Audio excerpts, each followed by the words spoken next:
दोस्तों नमस्कार, मैं सुबोध कुमार। आप देख रहे हैं खबर नेशनल टाइम्स। अखिलेश यादव को लेकर बड़ी खबर। लोकसभा चुनाव में गठबंधन की सीट शेयरिंग पर अखिलेश यादव का बड़ा दावा, बीजेपी को बताया धोखेबाज।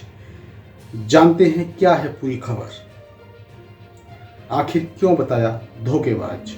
समाजवादी पार्टी मिशन 2024 को फतेह करने में जुटी हुई है।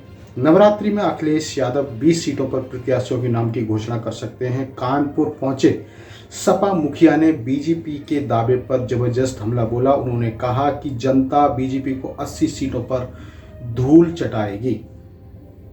बता दें कि बीजेपी ने उत्तर प्रदेश से लोकसभा की 80 सीटों पर कमल खिलाने का लक्ष्य रखा है।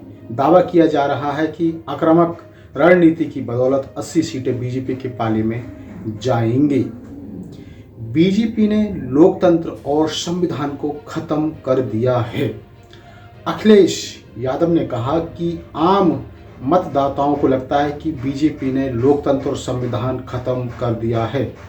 उन्होंने कहा कि सभी विपक्षी दलों ने साथ रहने का मन बना लिया है। विपक्षी मोर्चे का इंडिया नाम से गठबंधन तैयार हुआ है। इंडिया गठबंधन में सभी पार्टियों ने साथ रहने का फैसला किया है। अखिलेश यादव ने कहा कि घटक दलों के साथ आम मतदाताओं को लगता है कि बीजेपी ने धोखा दिया है। निजी कार्यक्रम में शिरकत करने के बाद सपा मुखिया पत्रकारों से बातचीत कर रहे थे। उन्होंने सपा कार्यकर्ताओं और नेताओं को लोकसभा चुनाव के लिए जुट जाने का आह्वान किया।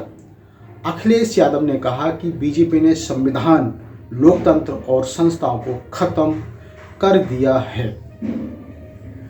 अखिलेश यादव गठबंधन में सीट शेयरिंग पर क्या बोल रहे हैं।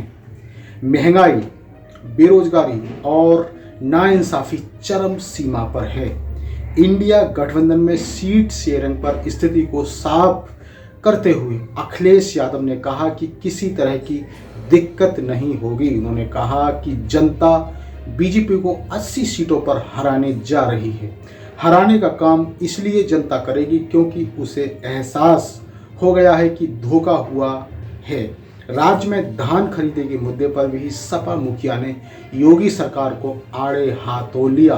उन्होंने कहा कि खेत में किसान खड़ा है। बीजेपी सरकार ने किसानों का धान खरीदने की व्यवस्था अब तक नहीं की।